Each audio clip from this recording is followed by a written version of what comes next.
Just want to let you lot know that if you're watching this clip on the Fozcast YouTube channel, the full episode is now available to watch exclusively on Spotify, and it's free. Come on. So when you went to City, right? Yeah. So you're at the City Academy. You're signed as a goalkeeper, yeah? This is it. Your mind's made now. You're signed as a goalkeeper, but you're obviously pretty good with the ball at your feet. That's a massive benefit when you're at a club like Man City, right? Yeah, but then me being good at my feet at my local team isn't compared to some of the lads there. Like, obviously I'm comfortable, but I'm nothing compared to But that's on the interview, isn't it? You'd said you want to play midfield when the Carlisle scout come, but your dad said, no, he's better in the sticks. Like, you know what I mean? Get him in the sticks and we can make something here. I was like, no, I want to be midfield. Mum was like, oh, you'll make him happy, just keep him in midfield. And my dad was always working at farm, so my mum always used to take me to the trails. And I probably weren't going to get kept on. Like, I think there was like 18 of us when we were 9, and 12 got contracts, and 6 of us had another 6-week trial. Yeah. So essentially saying, right, you've got 6 weeks. We'll just say, yeah, you get sacked off. Yeah, we'll just say, never mind. And then, but I never thought of that at the time. And then they said, oh, the goalie's ill. Does anyone want to go in net? And my dad used to always put my gloves in the car with my mum. So I was like, yeah, go on, I'll go in net. Went in net, loved it. And then they were like, oh, do you want to stop and do goalie training tonight with the goalkeepers? And I was like, yeah, go for it, why not, eh? And Benson was like, yeah, go for it, we'll get him in. And he was like, bloody hell, he's actually all right. Like, I must have been all right at the time. And then from there, just stayed in that. Have you ever, Watto, had a young goalie kind of never really played in goal before, gone, right, I'll just come and do it, and you've gone, I can see you've got it. I can just see you've got it. Not really. With coaching like full time, I kind of never got into a real young one who would have had that kind of transfer. So the answer to that is no. But I would say that because you've come through that pathway, you've got a real natural ability. I thought you had a natural ability. Yeah. I thought other goalies who I worked with were very, very good goalies, but you could see they'd been really coached, and I thought you were a natural mover, and I didn't coach you out. You could move quickly across the goal. You had the physicality. You had the agility, and sometimes not having.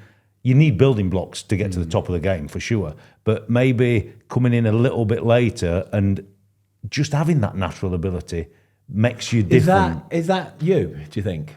Maybe probably I'm useful for now else. Do you know what I mean though? Natural, just a natural goalkeeper.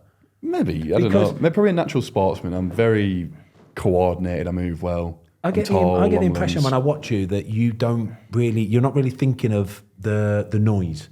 Do you know what I mean? You're not thinking of the noise or the negatives or what might people be saying. You don't think about the possibilities, the permutations that if you do drop this corner or if you don't worry about that kind of. You just go out there and you're a natural goalie. Yeah, I just have fun and you affect what you can affect. No, but mate, that will take you so far because I've seen goalies, and if I've said this to you as well, if I had all 20 Premier League goalies for next season and I took a session, the difference between all 20 of you would be 5-10%. But it's the mentality and the monsters that come alive on a match day that take you to the very pinnacle of it in terms of the top of the league, and then into international football, where you've also obviously really shown your class in the younger teams, and we'll come on to that in the future. But the mentality is the game changer, because if you really believe in your natural ability, then there is no stopping you. It's the brain that's the power. You've already got the tools. It's actually letting the tools flourish rather than inhibiting yourself because of the pressure, whether you play for Burnley or Barcelona or Bayern Munich, it doesn't matter. Yeah. But you've got to go on the pitch knowing it's the same. Turf Moor, the Allianz Arena or the Nou Camp, it shouldn't matter. Or when I played at Barnsley, it shouldn't matter. But for a lot of goalies, it does.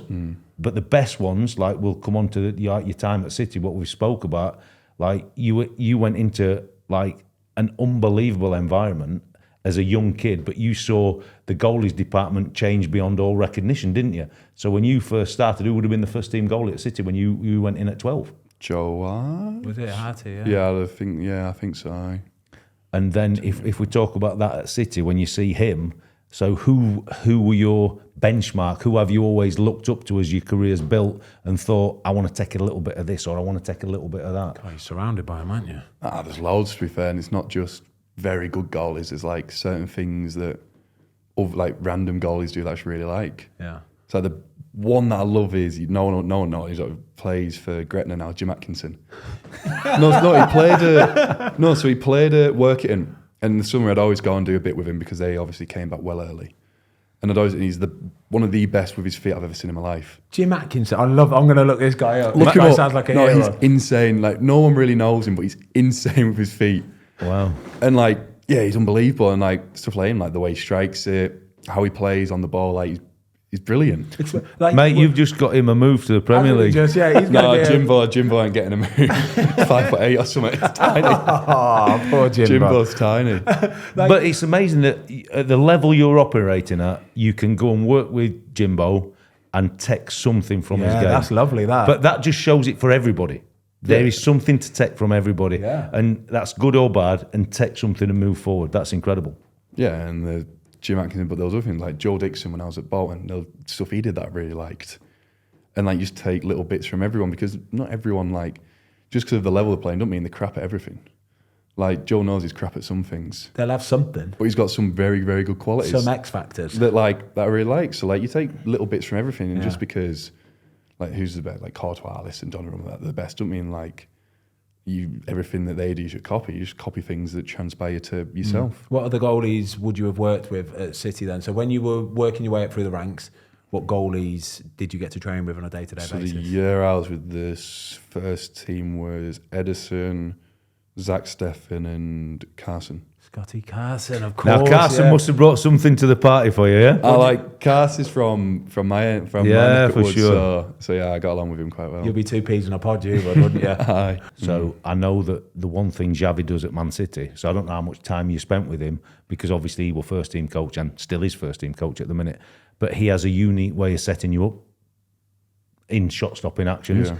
And even Scotty Carson, when I used to be working against City, I used to see him in the warm-ups and he'd have the wide stance and that. But when I see you playing goal now, you've not taken that into your Burnley career as you've moved forward. So the younger coaches at City, when they finally got hold of you, who would that have been? Andy Mulliner? Did you work with him? I worked with Andy, Max Johnson mainly. Right.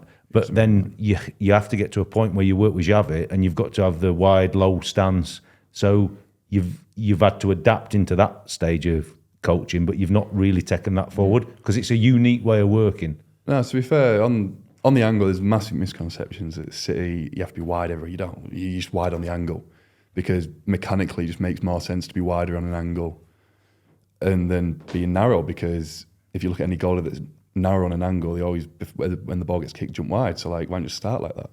But no, it's fair, at City, from Shabby, it goes all the way down. Everyone works, tries to sing from the same hymn sheet and tries to do it the same, and it's always adapting throughout the years. So like, it's changed now to what it was when I was there 3 years ago. So yeah, they've got a unique way of working, and yeah, it works for some people, it doesn't work for others. Thanks everybody for watching. We hope you enjoyed this clip of the Fozcast. If you would like to watch the full episode, it is now available exclusively on Spotify for free.